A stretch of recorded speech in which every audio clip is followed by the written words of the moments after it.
Rachel, you know you can't be doing that out here. Shit's legal now. You know, it's my bitch-ass sister. She's trying to tell me the smoke is killing our dad. How is Vinny? Oh, he's fucking dying, but not because of my weed smoke. I understand what a stressful situation it is. It's very nice that you're all here at a time like this. We all want your father to transition as peaceful as possible. It's nice that it's us. This is the way it should be, the way he would want it. The plan is we all will take turns watching over. You know she hasn't done a shift, right? Oh, yeah. You don't find that strange? Once we get here, she steps back from all responsibility? Your life is perfect. You got your kid. Probably gonna pop out a bunch more. No, nothing pops. There's no popping. That's not the way it is. Okay, whatever. It looks like popping to me. Katie started drinking a few hours ago. How do you like the food? Thank you for the dinner. Watch her not even wash her dishes. Look, they may act like they got it, but they don't. Okay? What the fuck are you doing? Stop it! Be a friend of mine. Stay away a while. You will need each other. It's good that there are three of you. Anytime. Anyway, different types of people. But yes, my dad too, over there, dying. It is my dad, okay?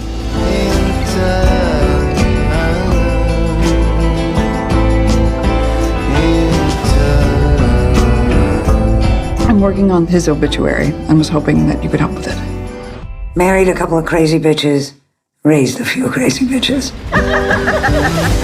Be a friend to me and let the silence ring.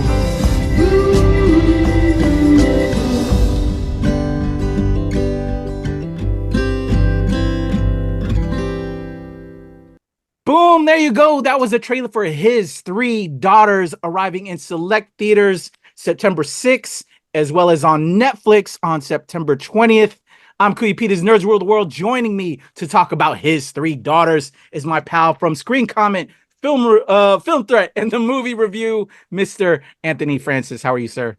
I'm doing great. Yourself? I am good, man. Without this movie. stumbling. I almost stumbled there. My apologies. It's all right.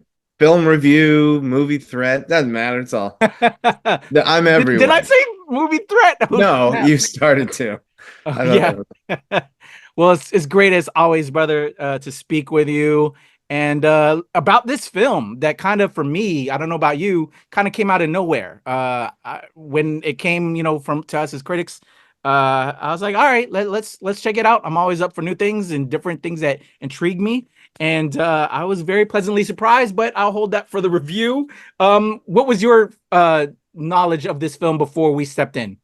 Are you a fan, or have you seen anything of Azazel Jacobs' work before, who's the writer-director on this? Yeah, I had to look him up. I had not. I didn't know this movie. I'm pretty up to date with everything in production, and I had no idea this movie was coming. I'm a fan of all three of the actors in it.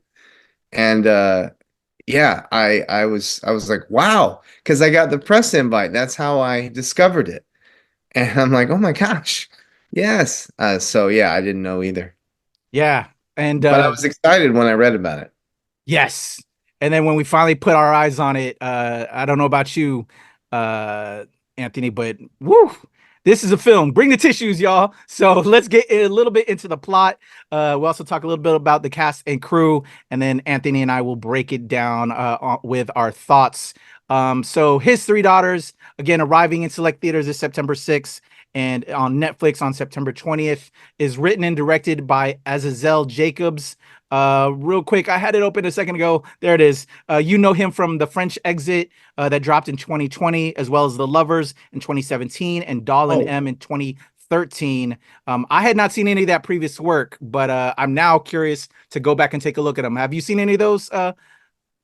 I forgot. I did see The Lovers with Deborah Winger and Tracy Letts, who is married to Carrie Coon in real life, by the way. One of the actors in this film.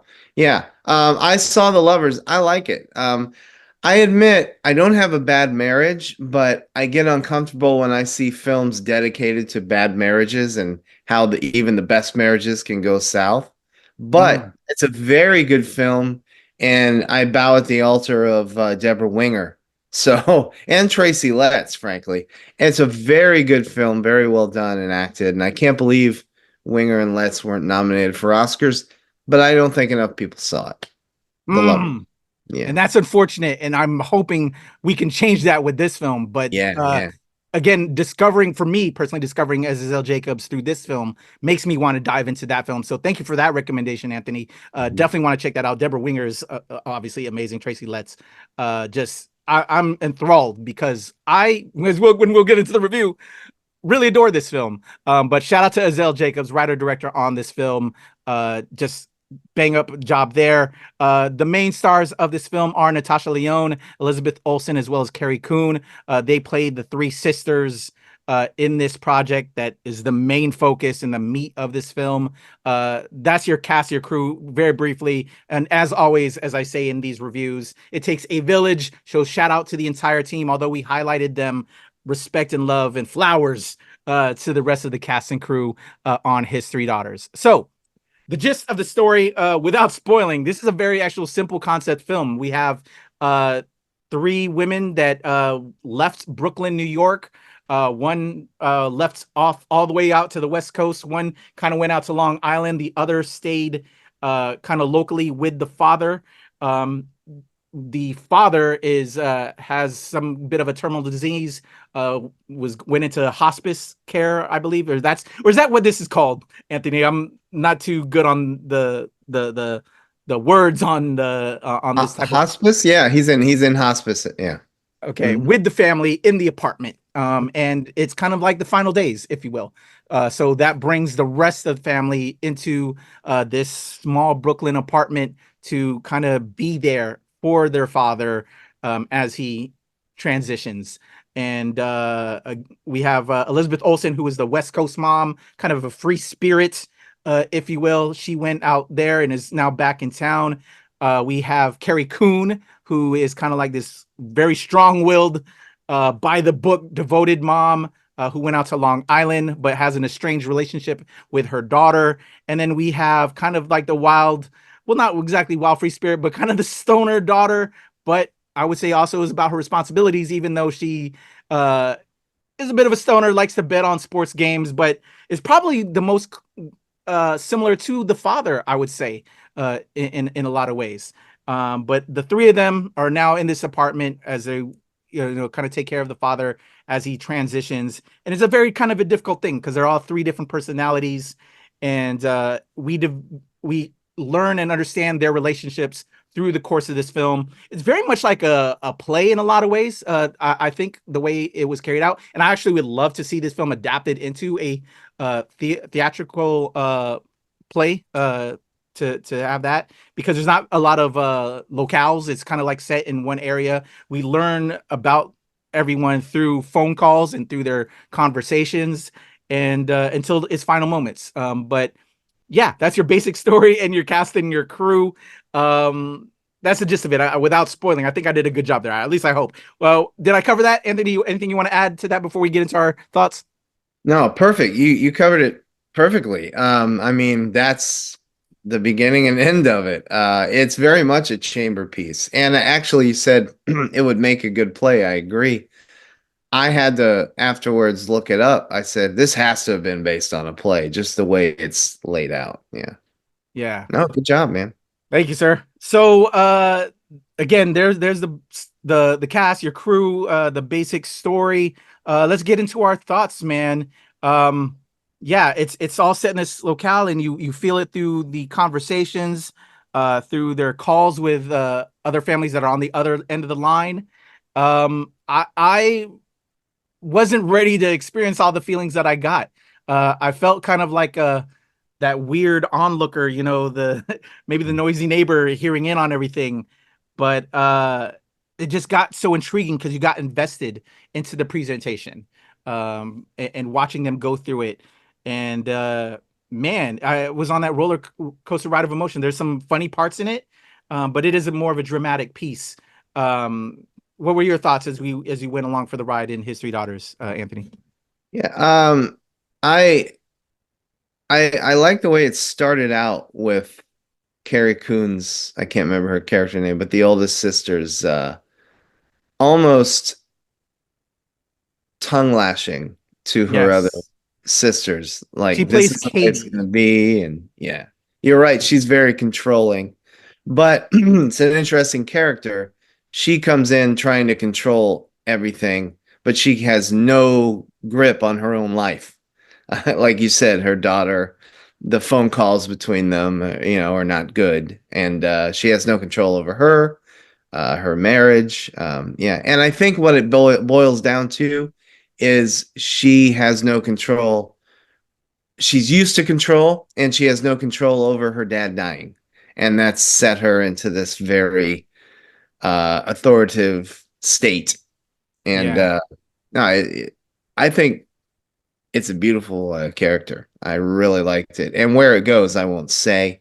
Things that happen on a couch under a blanket. I don't take that the wrong way, listeners. But I was like, hold on there. Okay. no, there's an important scene where she's sitting on the Yes, I couch with a agree. blanket on her lap. I Yeah. agree. And Get your mind out drama. the gutters, people.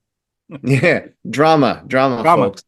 But yeah, I like the way at first it was jarring how we're just, you have the movie company logo, and then boom, you're in the middle of a conversation, and Yeah.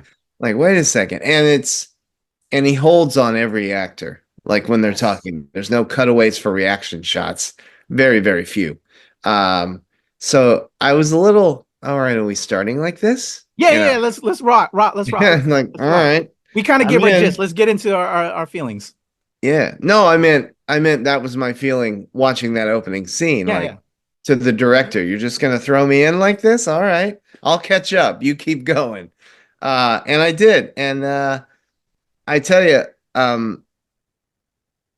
I don't have sisters.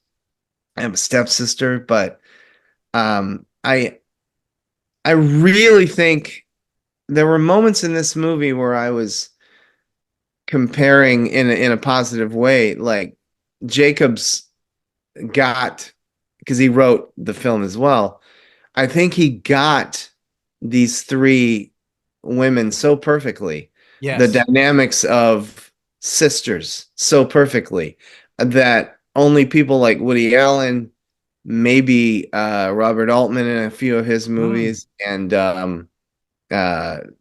if I may sound pretentious, Ingmar Bergman, they really get women, and very few male filmmakers can do that. And I think he achieves that with these, if you told me this was written by a woman with two sisters, I would completely believe you, because it's so real, their connection. I mean, did you found this? Oh, you felt the completely. strength in their connection, right? Yeah, I wasn't sure if Azazel Jacobs was a man or a woman, because the name itself, again, I wasn't familiar with the work. Could be anyone, Right. I personally feel. So yeah, to know that it is a man, I'm like, wow. Yeah, because these women were, I feel personally, were written so tremendously good, perfect, and different, and how they meshed together and how they dealt with everything. Woo! And again, I was blown away. Oh, me too. And nobody's a cliche, Yes. You to hear us describe it, you think, all right, Coon's the bitchy one, Elizabeth Olsen is the earthy one, and Natasha Lyonne's the stoner. But only on surface level. There was so much more to all three of these characters. Yeah, that's what I loved about this film, that they were so rich. You think, again, because they're all in Natasha's home. Let's do the character's name, Natasha Lyonne, who's brilliant, by the way. There's a lot of comedic stuff, but come on, she has dramatic chops and shows it here. She plays Rachel. Elizabeth Olsen plays Christina, and Carrie Coon plays Katie. Thank you. I couldn't remember that. No worries. And I know I'm gonna forget. I'm still gonna say, because I love Natasha Lyonne.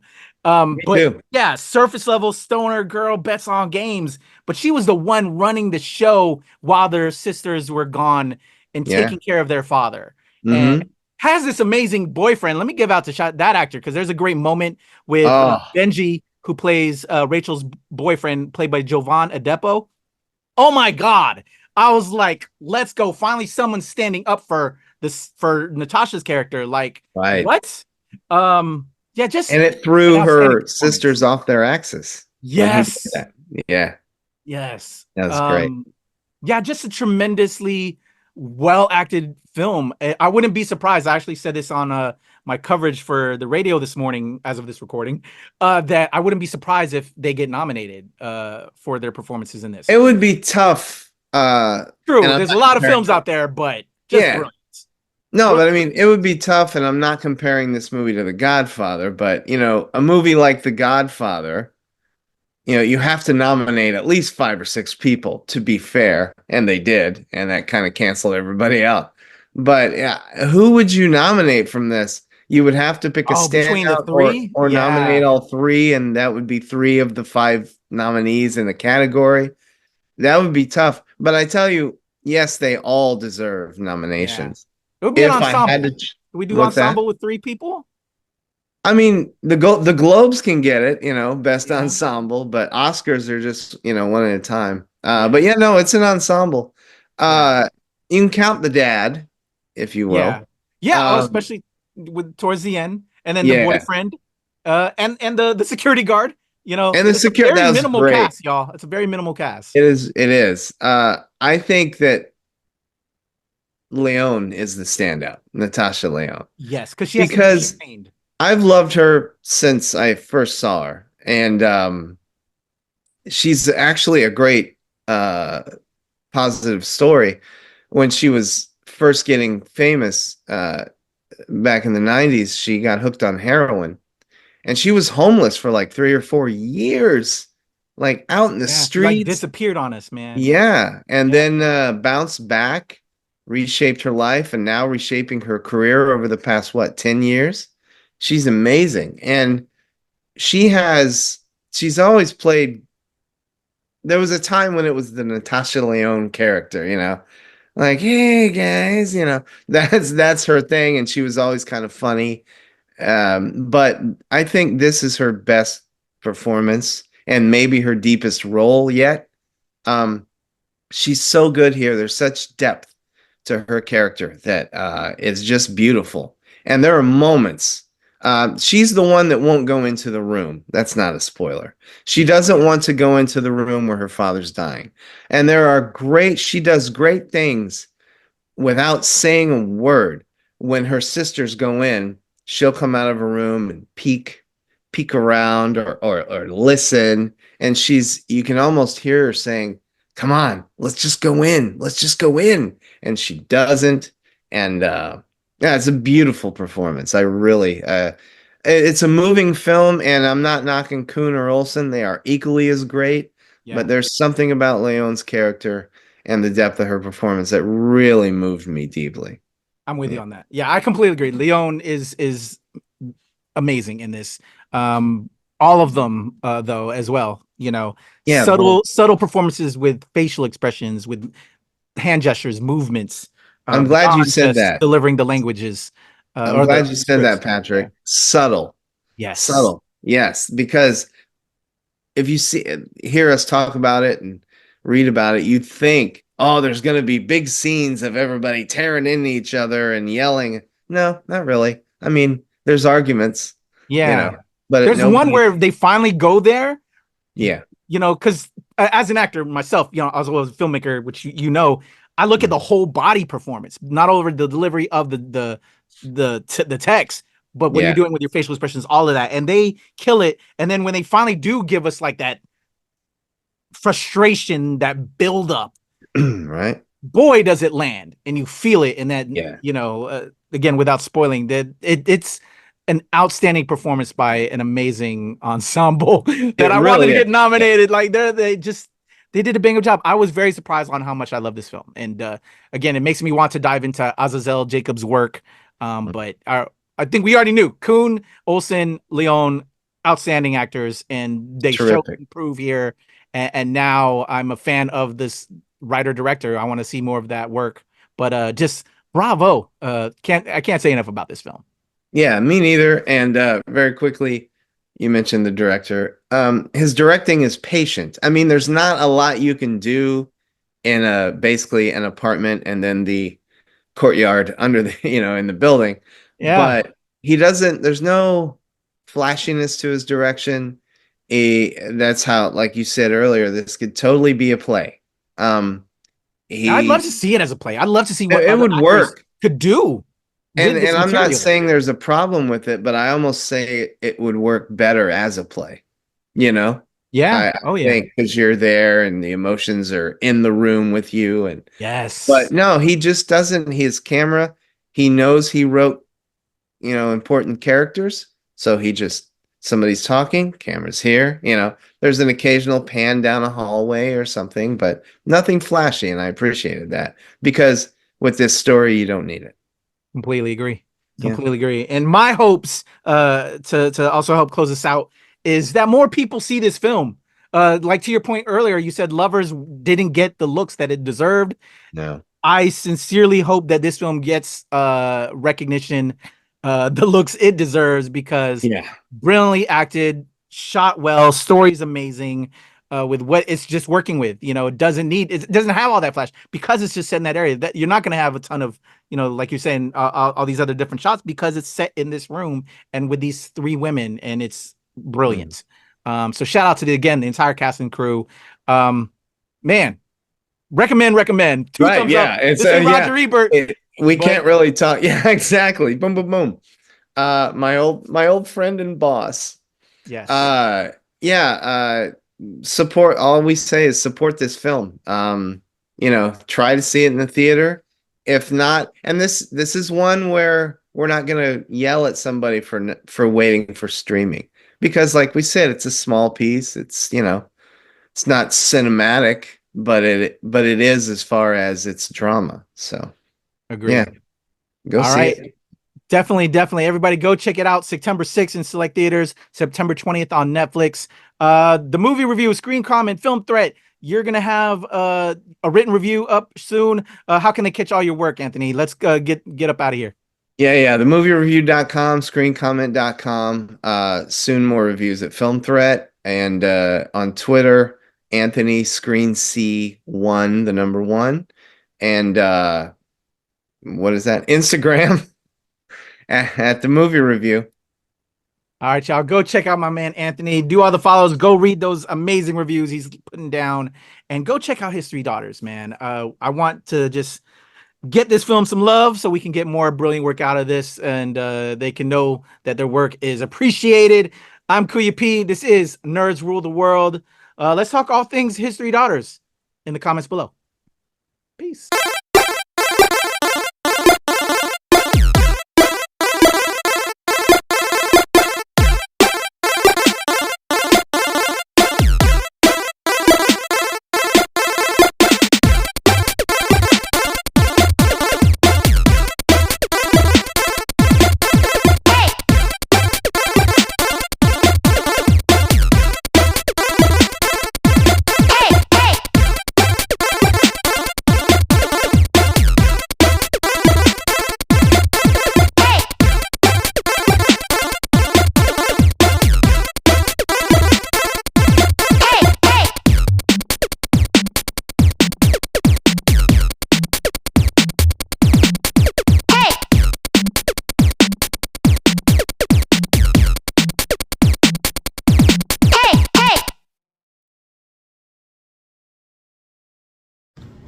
What's going on, y'all? It's your boy Kuya P. Nerds Rule the World just got out of the press screening for his 3 daughters coming to Netflix.